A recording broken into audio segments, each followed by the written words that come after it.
talk today is Count Your Blessings, Appreciating the Good Things in Life. I think some of you might know the song by Karen Jacka, I Am So Blessed. I am so blessed. I am so blessed. I am so grateful for all that I have. I am so blessed. I am so blessed. I am so grateful.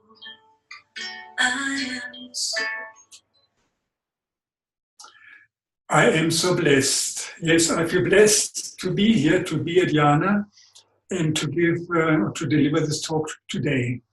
Or for me, it's tonight. It's 5 minutes past 10. Let me start with a quote by an anonymous writer who said, "If you want to feel rich, just count all the things you have that money cannot buy." Ernest Holmes said, "When we speak the words of thanksgiving to the God within, knowing that before they ask, I will answer, there's something in this attitude of thanksgiving that carries us beyond the field of doubt into one of perfect faith and acceptance, receptivity, realization, appreciation, gratitude, and thanksgiving, the motive power which attracts and magnifies the hidden potentialities of life." And I think we all know that what we focus on grows. Therefore, let's count our blessings instead of our problems.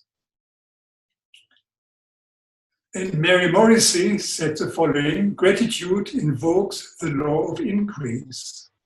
Appreciation is a divine multiplier." Appreciation is a divine multiplier.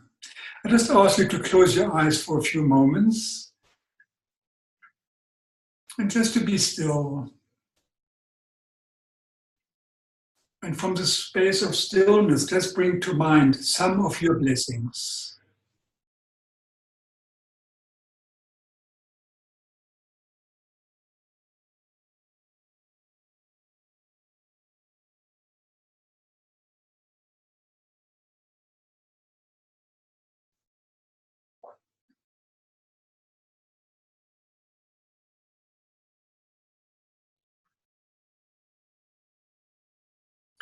Thank you very much. You can open your eyes again. And I would like to share some of my blessings in my life. Actually, when I thought about my blessings, I didn't really know where to start, and I thought I could go on and on and on, but I don't want to go on and on and on. Let me just mention a few. The very first that came to mind was my grandfather. My grandfather was a very magnificent person. He was a teacher who really loved to teach, who loved people, and who really embodied his profession in the most beautiful way. He showed wisdom and patience, unconditional love for nature, and that really did a great difference for me, because I also learned to appreciate and to love nature simply by being with him in nature. And he had a gift of explaining nature in such a beautiful way. I never forget that. He also showed tolerance for people from different backgrounds and different levels of education. He could see beyond religious doctrines, which I learned to appreciate very much. He was just a free spirit. And he always taught me to be true to myself and not trying to be someone else. And that comes to mind even now, to be myself. And I will never forget the way he said it to me on my day of my confirmation when I was 14 years old. And that is a long time ago. So there was a really great influence on me, and a really, really great blessings, which I'm extremely grateful for. And at age 15, approximately, I saw an article in a German newspaper. And in that article, there was a promotion for global citizenship, to become a world citizen or a global citizen as a possible answer to end all wars. And you know, that idea in the mid to late 50s, after the World War II, to me, that was really a wonderful step in the right direction to promote peace and to promote unity amongst the nations. So that idea intrigued me very much. But I didn't do anything to join any groups or whatever. But the thought or the idea was planted within me. And I think that idea also propelled me to expand into the world and to go out and to see different countries, meet different people from different backgrounds. Actually, at one stage, I even thought of joining the diplomatic corps. But later on, I had different ideas about that. And I also do appreciate and really am grateful for having had a loving and caring upbringing at home. Meeting many people, because my parents had many friends and we had a lot of family, many cousins and uncles and aunts and whatever came to visit. Our house was always full of visitors. And some of my relatives or relatives of my grandparents emigrated to Brazil and they came to visit. And that was something really very, very special to me. People from Brazil, German people living in Brazil and coming to visit. And in our neighborhood, somebody came from South Africa to visit. So I always had some ideas of foreign countries, of international connections. And that was, to me, that was always great. And my first holiday in a foreign country was at age 19, after my matric. One of my dear aunts sponsored me for a holiday in Italy. So that was the first time I entered a foreign country, and I just loved it. To me, it was such a beautiful event, a beautiful way, and different language, and learning to communicate somehow as best as possible. It was also a good way to get international ideas and exposure. And another way, or another thing that I'm extremely grateful for is having had a good and solid education, including a university degree for BCom or Bachelor of Commerce. And that also gave me an opportunity to meet and mix with people from very different and diverse backgrounds, different nationalities, belief systems, ethnic groups, sexual orientations, etc. I studied in Berlin. Actually, I was born near Berlin. And I was actually very grateful that I could study in West Berlin, and it was a wonderful city with a very liberal outlook. And the Berliners just live according to live and let live, which I really enjoyed, because I grew up in a small town where you couldn't really live and let live. Everybody was watched and taken care of. It was beautiful in many ways when I was young, but when I was a bit older, it was not so funny anymore. So for me to live in Berlin and to experience a big life, that was really great. But also, I'm very grateful for my quest for knowledge and wisdom, which I think was implanted by my grandfather already. He actually encouraged me to read and to study. And I grew up in the Protestant faith, and I quite enjoyed church until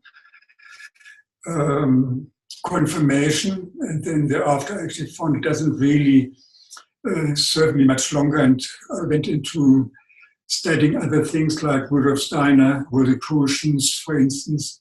And I came across the transcendental meditation, the meditation technique by Maharishi Mahesh Yogi, also known as TM. So Maharishi came to Berlin and he gave a lecture, and I attended, and I was so blown away, and I joined immediately, and I got initiated, and I spent quite many years in that tradition. Also studied Krishnamurti. I joined the School of Truth, the School of Practical Philosophy, Scientology for a few weeks. I studied Eckhart Tolle. And so I went on and on until eventually I found the science of mind. And that actually happened at a time when I was very unhappy in my work life. And I didn't quite know what to do, but I knew I did not want to stay in that job. I was just about turning 60. And I thought if I stay in that job and never even reach my retirement age, I would be gone before that. So I decided to go in early retirement and study science of mind and become a science of mind practitioner. And later on, I was had the opportunity to take over the science of mind community called Soul Home, which I'm still in charge of. So that was actually one of the great decisions, which also I'm very grateful for that I had the courage to stop something which didn't serve me any longer. I took a step and I jumped actually into some quite unknown territory.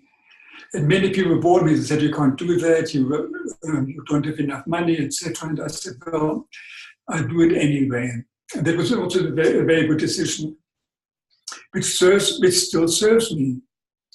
So I've done a lot of studying, a lot of looking around, and sometimes I got a bit confused because there were so many things to study, so many things to know about, and so many things to get into. But then I also learned, with older get understanding, and to limit myself, not to limit myself, but to focus myself on something which I really wanted into the science of mind. Philosophy was the answer to that. What I also learned during these times of studying, etc., was there was always some money coming through in order to allow me to finance what I needed to finance. It was a great revelation too. Yeah, that's where I am still, and I'm very happy about it and very grateful. And I say grace every day. And one of my regular practices during my early morning walks, I think of and appreciate 10 things I'm grateful for. That actually sets the tone for me for the forthcoming day. It puts me into a wonderful frame of mind.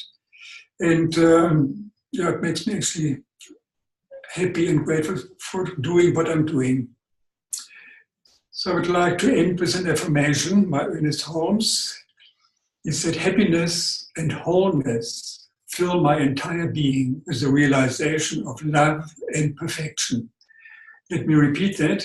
Happiness and wholeness fill my entire being with the realization of love and perfection. Thank you.